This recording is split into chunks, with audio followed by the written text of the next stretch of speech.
मायके से विदा होकर ससुराल आने के बाद कृतिका बहू होने की सारी रस्में निभाते निभाते चूर हो गई थी। वैसे भी लड़कियों को शादी में 7 दिन पहले से ही ना जाने कितने रिवाज, कितनी परंपराएं भूखी प्यासी निभानी पड़ती है।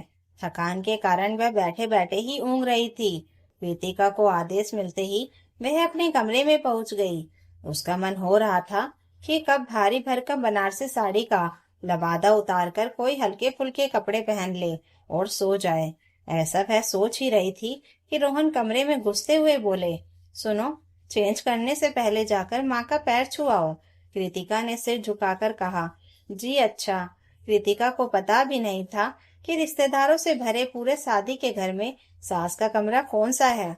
वह लबादा ओढ़े नीचे से ऊपर तक सभी से पूछती रही। सब महिलाएं दांतों तले उंगली दबाकर देखती रहीं और सबके मुंह से यही निकल रहा था, मानना पड़ेगा आज के जमाने में भी ऐसी बहू मिलना मुश्किल है। सास से मिली तो वह बोली, अरे बेटा, तू क्यों परेशान हो गई? अभी अभी तो सबको पैर छू कर गई थी।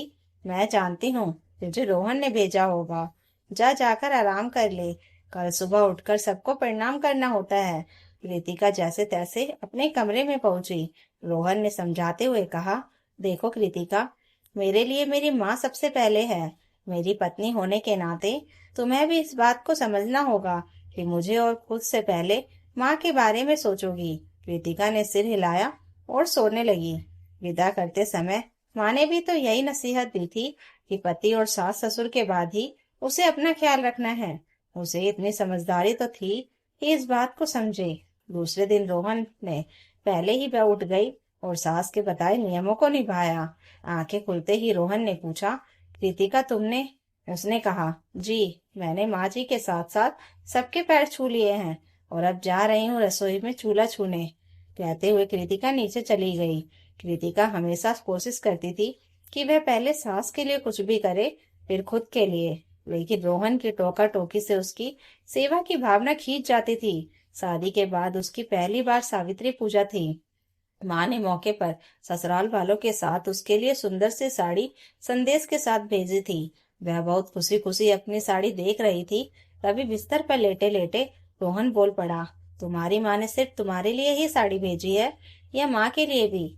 रोहन के मुंह से तुम्हारी माँ शब्द सुनकर कृतिका का चेहरा उतर गया। उसकी माँ का मानो दिल चीर गया, पर उसने अनसुना कर दिया, नहीं जी, ऐसा नहीं है। माँ ने पूरे घर वालों के लिए भेजी है। दिखाओ तो जरा। रितिका ने सूटकेस खोलकर एक एक कर सबके कपड़े पति को दिखाए। सास की साड़ी देखकर बोला, मेरी माँ के लिए एक घटिया साड़ी भेजी है तुम्हारी माँ ने। एक काम करो, ये साड़ी तुम पहन लेना और जो तुम्हारे लिए आई है वो माँ को दे दो। रितिका कुछ पल के लिए ठिठक गई तो रोहन ने टोका, क्या सोच रही हो? नहीं, कुछ भी तो नहीं। मैंने माँ जी को अपनी साड़ी दे दूंगी, आप चिंता मत कीजिए। अब हर समय हर त्योहार पर यही सिलसिला चलता रहा। पहले मेरी माँ, फिर बाकी सब। धीरे धीरे कृतिका अपने सारे अरमानों को भूलकर अपने लिए सोचना ही बंद कर चुकी थी। पहली बार मायके से बुलावा लेकर छोटा भाई आया था। कृतिका ने जाने से पहले रोहन से कुछ गिफ्ट खरीदने के लिए कहा, जिसे वह अपने साथ मायके वालों के लिए ले जाना चाहती थी। सुनते ही रोहन बोला, खरीदने की क्या जरूरत है? जो झूठ मूठ का पैसा क्यों बर्बाद करना। अच्छा ठीक है, लेकिन एक सुंदर सी साड़ी माँ के लिए ले जाने की बात कर रही थी। उन्होंने माँ जी के लिए कितनी सुंदर सुंदर साड़ियाँ भेजी थी। रोहन भी चिढ़ गया और बोला, अच्छा, तो तुम मुझे ताने सुना रही हो? तुम्हारी हिम्मत कैसे हुई मेरी माँ से अपनी माँ की बराबरी करने की? औकात में रहो, समझी? शुक्र मानो कि मेरी माँ की वजह से ही तुम यहाँ पर हो। पता नहीं उसने क्या देखा जो उठा लाई अपने से नीचे लेवल के खानदान से। वेदिका के अंदर कुछ सुलग गया। जी तो चाहता था कि सब कुछ उलट पुलट कर रख दे, पर अंदर का ज्वालामुखी बस पानी बनकर आंखों से गिरने लगा। वह नहीं चाहती थी कि उसके भाई को कुछ भी पता चले, इसलिए खुद को कपड़े की अलमारी में कपड़ा ढूंढने के बहाने उलझाए रखा। मायके आई तो सबने मिलकर जोरदार स्वागत किया। माँ से गले मिली तो दर्द नदी की धारा बनकर कूद पड़ा। माँ डर गई और पूछ बैठी, बेटी, क्या हुआ? तुम खुश नहीं हो क्या?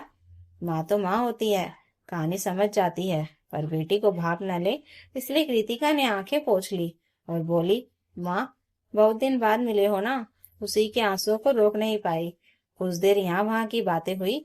सब भाई बहन उसके साथ आई, कीमती सूट को देखने लगे। बताओ न दीदी, प्रिया जी मेरे लिए क्या भेजे हैं? कृतिका कुछ देर के लिए रोहन की बातें भूल गई थी, लेकिन फिर उसके दिमाग में बीती बातें घूम गई। सबको आश्चर्य से देखते हुए बोली, ओहो, अब मैं क्या करूं? क्या हुआ दीदी? छोटी बहन ने आश्चर्य से पूछा। अरे क्या बताऊं छोटी, हड़बड़ी में तो वो वाला सूटकेस तो वहीं रह गया जिसमें तुम्हारे लिए उपहार और माँ के लिए साड़ियां रखी थी। माँ ने कृतिका के माथे पर प्यार से हाथ फेरते हुए कहा, छोड़ ना बेटा, हम तुम्हें देखने के लिए व्याकुल हो रहे थे, तुम्हारे उपहार के लिए नहीं। तुम मेरे लिए सबसे बड़ा उपहार हो। माँ से झूठ बोलकर कृतिका हृदय छलनी हो गया। वह कैसे और क्या बताए कि उसके पति के दिल में उन लोगों के लिए कोई जगह नहीं है, और उपहार तो दूर की बात है। कुछ दिन रहने के बाद कृतिका की सास ने वापसी के लिए गाड़ी भेज दी। कृतिका के पिताजी का मन था कि दामाद जी उसे लेने आते, पर रोहन को गवारा नहीं था कि वह कृतिका के मायके जाए। कृतिका ने पिता का मन रखने के लिए रोहन से दबे स्वर में कहा, सुनिए जी, माँ चाहती है कि आप मुझे लेने आते तो अच्छा होता। हमारे यहाँ की यही परंपरा है। रोहन बौखला गया। उसने साफ कह दिया, आना चाहती हो तो आ जाओ, नहीं तो कोई शौक नहीं है मुझे उस घटिया जगह पर दोबारा जाने का। और हाँ, मैं तुम्हारी माँ का खरीदा हुआ गुलाम नहीं हूँ जो मुझे आदेश दे रही हो, समझी? कृतिका के कानों में जैसे किसी ने आग का गोला डाल दिया हो। उसने बहुत दिनों से अपने अंदर की ज्वालामुखी को दबा रखा था, लेकिन रोहन के अहंकार भरे शब्दों को सुनकर अचानक उसका आक्रोश फूट पड़ा। वह भूल गई कि उसके पास आसपास कौन खड़ा है। क्रोध से उसके ओठ कांपने लगे। एक बात कान खोलकर सुन लीजिए, आपको जितना अपमान करना हो मेरा कीजिए। मेरी माँ के बारे में कुछ भी कहेंगे, ये मैं बर्दाश्त नहीं करूंगी। आप समझते क्या हैं? इन लोगों ने अपनी बेटी आपसे ऊंची हैसियत वाले परिवार में करके कोई गुनाह कर दिया है क्या, जो एहसान के तले दबे रहेंगे और आप जब चाहें तब उनका अपमान करते रहेंगे? भूल जाइए, अब मुझे नहीं आना वैसे घर में जहाँ मेरे माँ बाप को सम्मान नहीं मिलता। दूसरी बात, बहुत हो गई मेरी माँ तेरी माँ का आलाप सुनते हुए। मैं जानती हूँ आप अपनी माँ का सिर्फ दिखावा करते हैं, क्योंकि जो माँ का सम्मान करते हैं वह सबकी माँ का सम्मान करते हैं।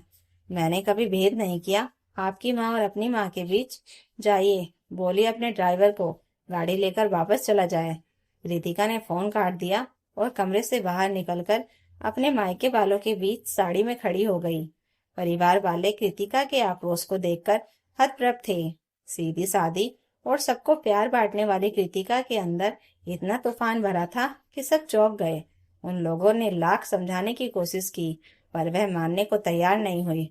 उसने भी ठान लिया कि वह तभी जाएगी जब रोहन उसे लेने आएगा। उधर रोहन कृतिका की बातें सुनकर गुस्से में उबलता हुआ कमरे से बाहर निकला, और जैसे ही कदम आगे बढ़ाया तो देखा बगल वाले कमरे में उसकी दीदी नेहा मायके से आई हुई थी और सिसक सिसक कर रो रही थी। वह तुरंत अंदर गया। नेहा ने फटाफट आंसू पोंछे। क्या हुआ दीदी, आप ठीक तो है ना? इतना सुनते ही आंसू छुपाने का प्रयास कर रही नेहा की आंखों से आंसुओं की धारा बह निकली। बोली, भैया, ये मर्द जात क्यों नहीं समझते कि उनकी पत्नी को सिर्फ प्यार की भूख होती है। जैसे हम सब माँ का सम्मान करते हैं, वैसे मेरे पति भी मेरी माँ का क्यों नहीं करते? क्यों बात बात पर मेरी माँ को नीचा दिखाते हैं? हम अपना घर बार सब छोड़कर बिना आराम किए सबका ख्याल रखती हैं, फिर भी उन्हें हमारी परवाह नहीं। मैं तंग आ गई हूँ भैया, मैं नहीं जाऊंगी वहां कभी नहीं, कहकर सुबक सुबक कर रोने लगी।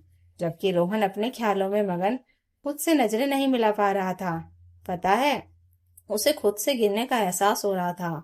मैंने भी तो यही किया है, बात बात पर कृतिका का दिल दुखाया, जबकि वो हमेशा हमारे लिए तत्पर रहती है। रोहन को अपनी गलती का एहसास हो चुका था। वह नेहा को चुप कराते हुए तुरंत बाहर निकल गया और बाजार से ढेर सारी शॉपिंग करके सीधे कृतिका के मायके पहुंचा। दरवाजे की बैल बजाई तो कृतिका दरवाजा खोलती है और उसे देखकर हैरान रह जाती है। दरवाजे पर ही रोहन उसका हाथ पकड़कर नीचे बैठ गया और कृतिका से क्षमा मांगने की भीख मांगने लगा। यह देखकर कृतिका बोली, उठ जाइए, क्या कर रहे हैं आप? सब देख रहे हैं। रोहन आंखों में आंसू लिए बोला, देखने दो, जब तक तुम मुझे माफ नहीं करोगी तब तक मैं नहीं उठूंगा। ठीक है, माफ कर दिया। कृतिका के घर वाले यह सब देखकर मन ही मन मुस्कुरा रहे थे। रोहन अंदर जाकर सबके लिए तोहफे दिखाता है। कृतिका अंदर ही अंदर भगवान का धन्यवाद करती है। तभी अचानक फिर से डोरबेल बजती है।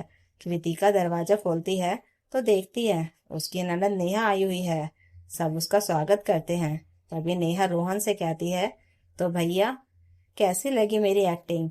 रोहन हैरान हो जाता है लेकिन खुश भी होता है और धन्यवाद देते हुए कहता है, थैंक यू दीदी, मुझे एहसास दिलाने के लिए।